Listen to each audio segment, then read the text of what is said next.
Okay, I'm your Lola. So today gonna bring you Paladins patch notes. It already passed 2 months from the last patch, and every 2 months they release always a new patch with a new champion, and of course balancing and bug fix and new skins. So this patch is called Earth of Darkness because it introduces a new character, and it's a vampire. If you pay attention to every splash word that they showed, you could understand it was immediately a vampire. And then yes, they released the teaser trailer. They say teaser trailer, but it's always the same trailer. They don't add nothing more. If you pay attention, Lian and Khan are with Corvus. Corvus is on the table injured because of the the last patch. You saw Seven going face against Corvus. So you are saying, but wait, Lian and Khan are helping Corvus. A lot of people are doing that question on that, and people are saying that Lian has uh, it has some business with Corvus behind the scenes, and because he's now injured, they are trying to help him. And the only way to help is with the new character Lillith the Earthless. She appears in there, and Lian says, "Help him," and she says, "If I help you, you're gonna have to be in debt for me." So something in the future will happen with that. Of course, a lot of people were complaining at the same time because they are starting to get lost with the lore because like I said, they're trying to do like an anime that they have that certain core, right, or how they call it. That okay, it was before it was all about Yoggorath, but then for this they never say what was going around, and people are lost because Corvus is working with Lian that never told to people, and now like people are lost, right? So but at the same time it's like you need to pay attention to all Lord of the Cards to understand more. If you don't pay attention, of course you can miss and then you are lost. It's always hard to understand with lore because developers sometimes go crazy, right? They go like forward and then back, forward and back with the lore, and you don't understand shit. But at least some people understand lore and they explain to like a little bit to understand why Lian was helping Korvs. So, but this new shampoo level, the artless, that the splash art seems good. It seems like you knew a vampire. There is a werewolf in there, so it seems that they are going like Van Helsing, right? Because Van Helsing is about vampires and werewolves. So yeah. So what is the value of eternal life? At what point does the cost become too great? Lilith, through ill fortune and fear, has found herself on the path of this defiled discovery. Once astounded to defend of the magistrate, Lilith was a confidant and friend of Lian, even becoming a border lord in the far-off lands over which Lian holds dominion. Yet this proud life would not last forever. Grave wounded in boarded in course by Restan fighters, Lilith painstakingly crawled away from the battlefield, cursing those who brought her to death's door. What Lilith didn't know, what she couldn't have imagined, was that the beast would reach out to her and offer her a gift, an offer that was too powerful to refuse. Now Lilith reigns from the dark corners of the realm. Aided by her unnatural long life and keen mind, Lilith dashed from shadow to shadow with her deadly heart of crimson, a sinister yapper that swells with unnatural power whenever it tastes the blood of her enemies. Lilith works towards a realm blessed by the bounteous gifts once bestowed on her, ones that no one will be allowed to deny. There you go. She's gonna be a support because it says that she can use her powers. So it was easy to understand that it's gonna be a support. Of course, they even say the developers always say that like in the beginning of the year they say how it's gonna be each champ. It's like okay, we start with a tank, then we go damage, support, like flanker. So you immediately understand when it's gonna be a support to come. So it's not that hard to understand. But she's different from other characters because you can immediately see here Elf. She has 750 plus 2500. So immediately it's different from like a new. It's like it's not a new mechanic, but it's not something new for the game. It's better to say like that. area upon Heart of Crimson, Lillith shoots a charged bolt of blood from her mysterious cube, has a max of 4 ammo and deals 625 per shot. Isn't that too much for a support doing a lot of damage? Yes, she only has 4 ammo, but isn't that a lot of damage for a support? Then alternate fire, Blood X. Lillith can choose to X an enemy or an ally, dealing damage to enemies over time while healing herself, or healing allies over time while healing herself. Okay. So if you choose to an enemy, you deal damage and you are healing yourself. Okay, that's correctly. But then if you choose ally, you heal allies over time and while healing herself. Isn't that kind of overpowered? Shouldn't be healing your ally, but at the same time you are losing health.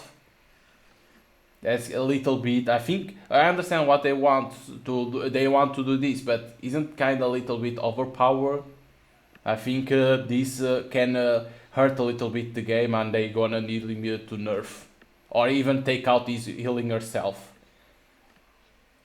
Then ability 1, Death Wings. Lillith leaps into the air and gains air control. Lillith can reactivate her flight to slam direct into the ground, dealing damage in a small radius. So she can fly, right? Like, and gains air control, so she can fly.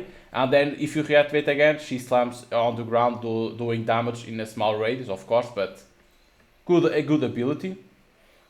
It's not the first time that you see somebody fly. You have Willow that can fly, so. And that ice, I always forget how she's called, the ice that can fly too with her broom, so. Then we have ability 2, Swarm. Lillith channels a swarm of bats to heal her allies or damage her enemies. Lasts for 3.75 seconds. Has 3 channel states and that deal increasing healing damage. Has 3 channel states that deal increasing healing damage. Not well explained there, but okay. Can be good. It's a good ability. Then ultimate, Blood Moon, of course. Lillith channels the Blood Moon. Allies receive 35% pure life rip. Lillith moves faster, jumps higher, and constantly regens health during this ultimate. Lasts 8 seconds. Can't be. That's too much. Yes, it's the ultimate, but it's broken. Like, I receive 35 pure life rip, like life rip, or is life regeneration, right? Like how you say let you life steal, because they put life rip. So I think they want to say life steal is what they want to say, but they put life rip. Lillith move fast, okay, jumps higher, and constantly regens health during this ultimate. Like, okay, you can let this, but can't be 8 seconds. Because what's gonna happen, if they let pass through the PTS, what will happen is that on next patch, they will, in 2 months, they will nerf her immediately because it's too strong. So I think in PTS they need to immediately change from 8 to 6. Is what they're gonna need to do it. Because this is too much stronger. You are healing always, like Jesus Christ. So yeah, but for what I see, her kit seems very good. Seems very, very good. Of course, she has some abilities that are broken, so yes. Then the talents. Default Cursed Core. Decrease damage output across all of her damaging abilities in hand by 25%, while decreasing her blood cost on all abilities by 35%, and increase her healing output by 50% to allies and herself. Okay, seems good. Seems good. This one. Then level 2, Maelstrom of Carnage. Lillith casts the cloud on herself and it moves with her ability cost is decreased by 25%, while the radius is increased by 30%. Again, good too.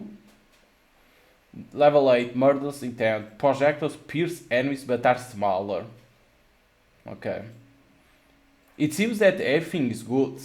Like, okay, level 8 is the last one. I'll say the default and level 2 are the best ones, and then level 8 is the weaker one. Because yes, pierce enemies but are small, like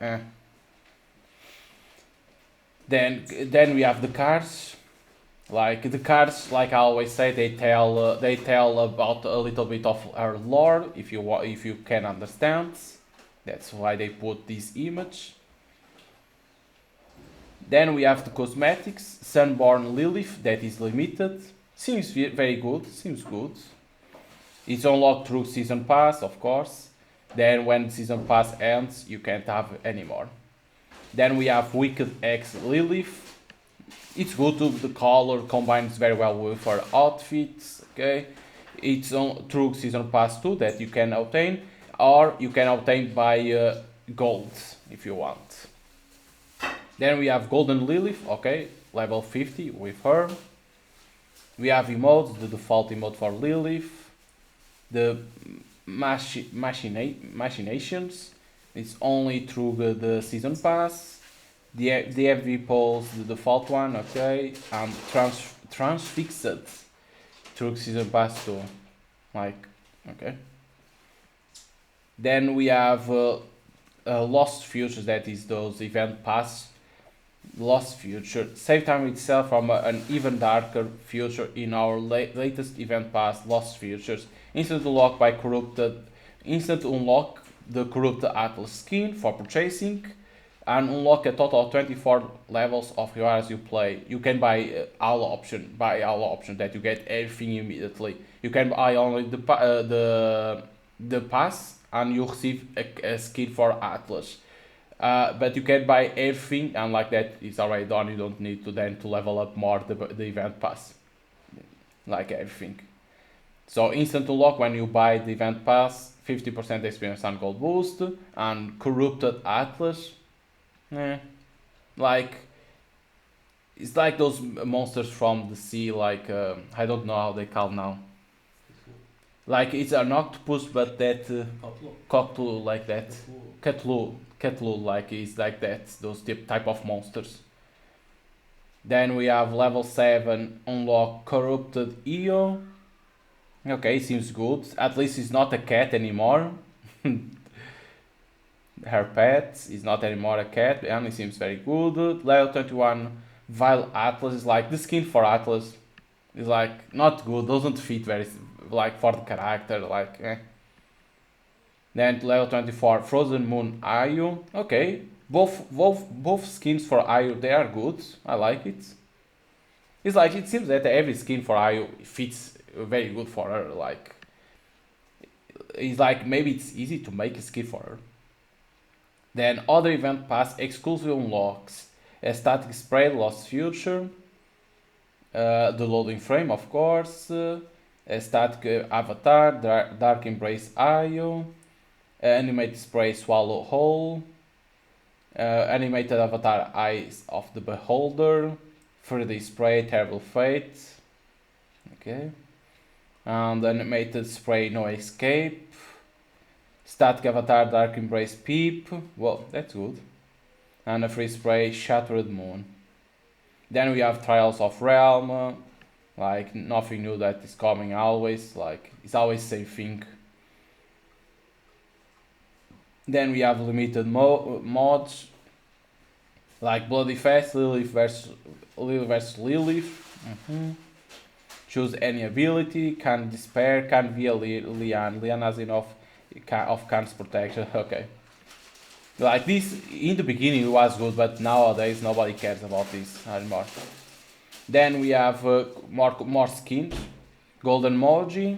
Okay, so finally Moji receives the gold skin that people are waiting. Willow too receives a golden skin. Then we have Betty receiving her like second skin. No, it's not like second, a new skin for her. That is Dragonette Betty, available in the Arcane Power chests and can be purchased directly. You can buy it immediately or having on a chest that will come out with the patch. Then we have for Kinessa, Dune Strider Kinessa, available in Diamond Trove chest, can be purchased directly. Like nothing special, the skin for Kinessa. Then chest, Arcane Power chest has been expanded to add Dragonette Betty because this chest already existed. So they are putting again this chest, but at the same time adding that new skin for Betty, and at the same time same thing for Diamond Trove chest, adding the other these skins, the Kinessa skin, and then other older skins. Okay. Then general updates. You got a new Hunker Split, a new Siege, Beyond skins, and some long overdue enemy bots in the comic patch. In this we have some additional content to a can power chest. Okay. So new champs add to practice skill. That these are the champs that they add on to practice skill. Okay. Increase the free rewards. Okay.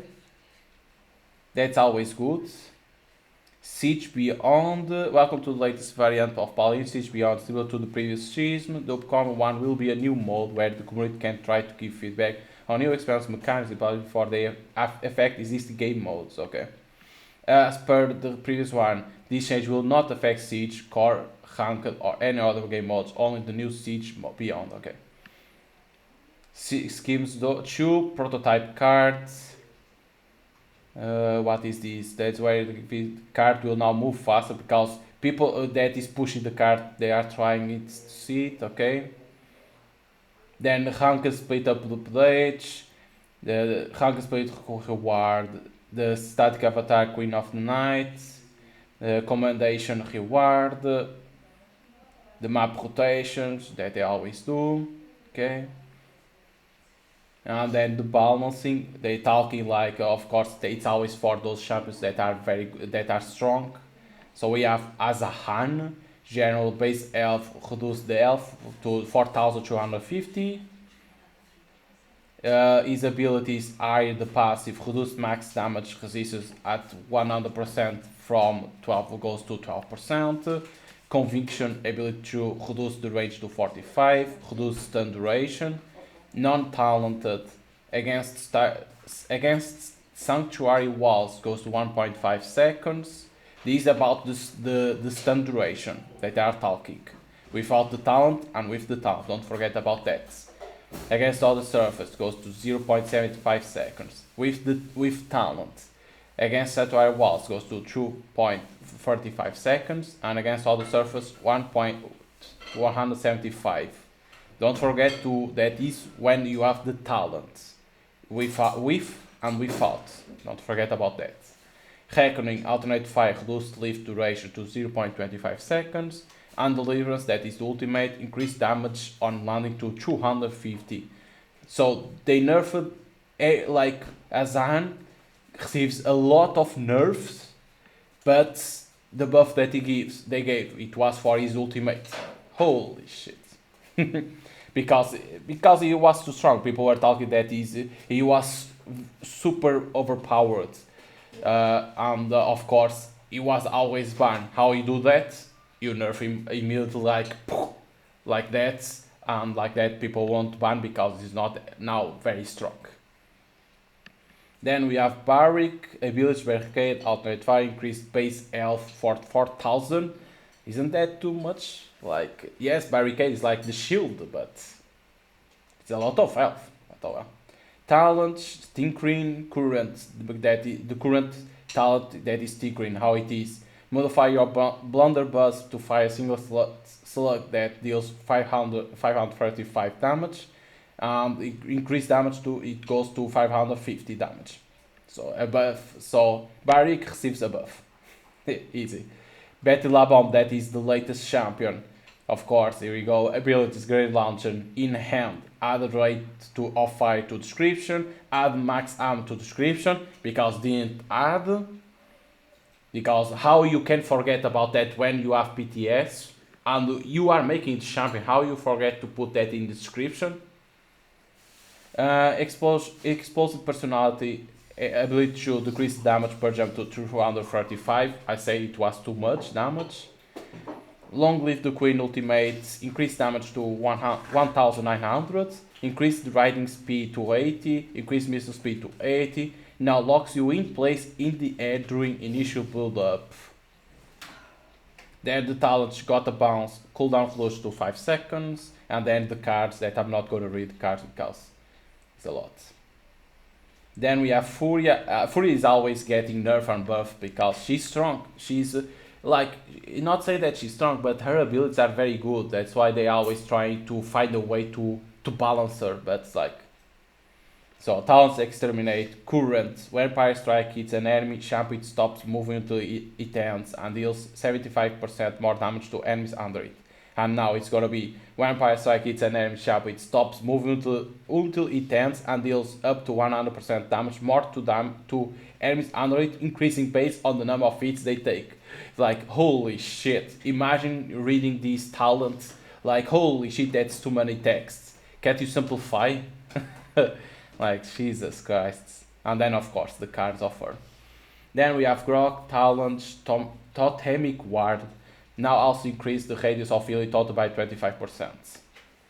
Then we have Janus, Talents, Binary Star increase rate of fire from 1 every 0.5 seconds. Now it's gonna be 1 every 0.45 seconds. And one new thing, now reduce your maximum ammo to 10. Jesus Christ. Then more cards. It's like Paladins are like when they introduce the talents. One thing that will be easy to understand, it was talents would be always one thing that they will need to pay a lot of attention to that. And you see like every patch, every talent is nerfed, buffed, or they add something new to that talent. Because like I said, I always have some talents that are weaker than the others. So they need to buff or nerf the other talents, but at the same time sometimes that talent that is buffed is not enough. They need to add something. And okay, they do that, but at the same time then, oh no, now I need to nerf the character, then I need to nerf the card. It's like, imagine the work that they need to do. It's like when they do the talents, every talent needs to have a positive thing and a negative thing, and not only positive. Even that is only as positive and it's a small buff, a small thing to the ability, you need always to put some negative impact with the talent. That's how you do a talent with that. It's like that, because then now you see more and more things add to those talents to try to buff it, like Jesus. Khan abilities, Bulwark, Alterate Fire, increased base health to 4400. Then talents, Lian Shield, new. Now also increase the recharge rate of your shield by 20% for a total of 120% of non-talent base. There we go, a new thing for that talent of Khan. Kinesa talent, Eagle Eye, the current one, change sniper rifle to have increased fire rate, charge rate, and maneuver while scoped but reduce damage per shot. And now you can have 2 additional pressure mines out at one time, and you throw all 2 mines per use of the ability instead of 1. They changed they changed it. It was like this, Eagle Eye, and now it's this one. Like Maldamba abilities. Many spirits alternate fire. Now refrain some cooldown if you miss. Like what? What? Like, oh no, I missed, so let me refill you a little bit of cooldown. You can't do that. If I miss you, it's because you are a bad player. Come on. It's the same thing that you go for other shooters, or you miss a bullet, you recover a bullet. Like, come on. You can't do that. Then we have cards, of course. A card only. Okay. Then we have Peep. General, reduce head hitbox size by approximately 15%. Okay. Only that. We have Sati, ability and cannon in hand. Decrease damage per shot 530. Peep's passive. Reduce recharge rate 1 per 2.65 seconds. Okay. Blast back ability to increase range 55. Okay. Series ability cancel ability 1, increase cooldown to 7 seconds, increase damage to 90, increase healing received 12%. Covers ultimate. Can now reactivate this ability to detonate in mid-air. Wow, okay, so before it could not be mid-air, so they added that to, you can reactivate this ability to detonate in mid-air. Okay. Like, because they are adding new champions that can fly, right? So she needed to have some change. So that's a good, for me, I like it. Then talents are gonna. The current effect is now applied at base and new. For each stack of soul orb to trade by hand soul, your next star soul ignores 5% of anti-healing, excluding Elo's dead zone. There you go. Up to 25%, 5 stacks for up to 8 seconds. Like holy shit. These talents are getting more attacks than any others. Jesus. Strix ability stealth ability to increase stealth resource consumption per 12, okay? Vatu ability kunai in hand, increase effective range to 90, increase the minimum damage done at maximum range to 65%. Because what is like you can but why they are adding some new things to certain characters? Because they are adding new characters that some that nowadays they are putting more characters that can fly or can go in the air, right? So certain characters need to be updated. So instead of doing a rework on a champion, they add text to their abilities or to their talents. Like the older champions can't face new champions, so it's how you do. It's like that. Yogorav Gerald reduced base health to 5750. Ability Devour Ultimate. This ability now has a minimum range of 50. This ability can no longer miss under normal circumstances. Okay. Then of course we have a lot of bug fix that already talked how they can fix this, but it seems that I'm not gonna say Hi-Rez because Hi-Rez is the company, but the guys that are behind of the game, yes, you can say it's Hi-Rez, but yeah, but then Hi-Rez has other games. It's like the guys that are behind Paladins need to come in front and say like because people say why they are always fixing bugs after bugs after bugs after bugs. The only way to fix these bugs is simple like close Paladins and bring a new one. Like Paladins 2, you do that, like the code they start from 0, and like that these bugs don't occur. They already explained, but it seems that they prefer to always patch after patch after patch, always fixing those bugs that never ends because the guys that are now behind Paladins aren't the guys that started Paladins. So they don't know the code from the early stage of Paladins. So they are like, what the hell is this? Oh no, now it has another. So it's not gonna end these bugs because they don't care about. It's not that they care about, but they already thought that the only way to fix a lot of these bugs was doing a new game, a new Paladins. But it seems that they are like, nope, we prefer do a new game that is a garbage like a whole company that is a dead game already. They prefer to do that type of games instead of picking Paladins that has a good community and start a new Paladins. Start with the new code, those bugs disappear, you can put Unreal Engine 4 to the game to be better, like that doesn't have a lot of issues and it has better graphics. It's not with an outdated engine because they use Unreal Engine 3, but it seems that they are stubborn, they don't care about that. So that I already talk a lot about that, but it seems that they hear but then pass through their ear like whoop. So they don't even care about that. But yeah, like every Paladins patch, like this you can see that it was more around the talents and cards, the buffs that they did on some change on the talents, and not in terms of a lot of builds. Only Hazan received a lot of big nerfs because he was too powerful in the game.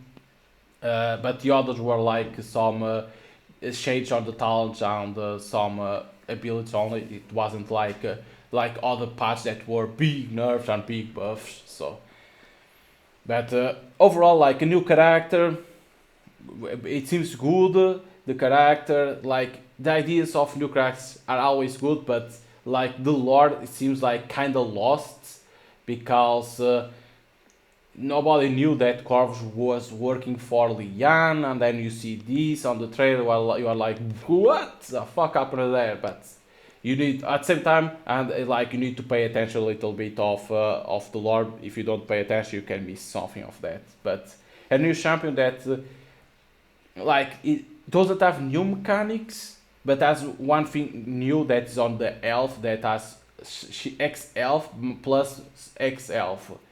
So it's a new thing for the game at the same time that they are adding.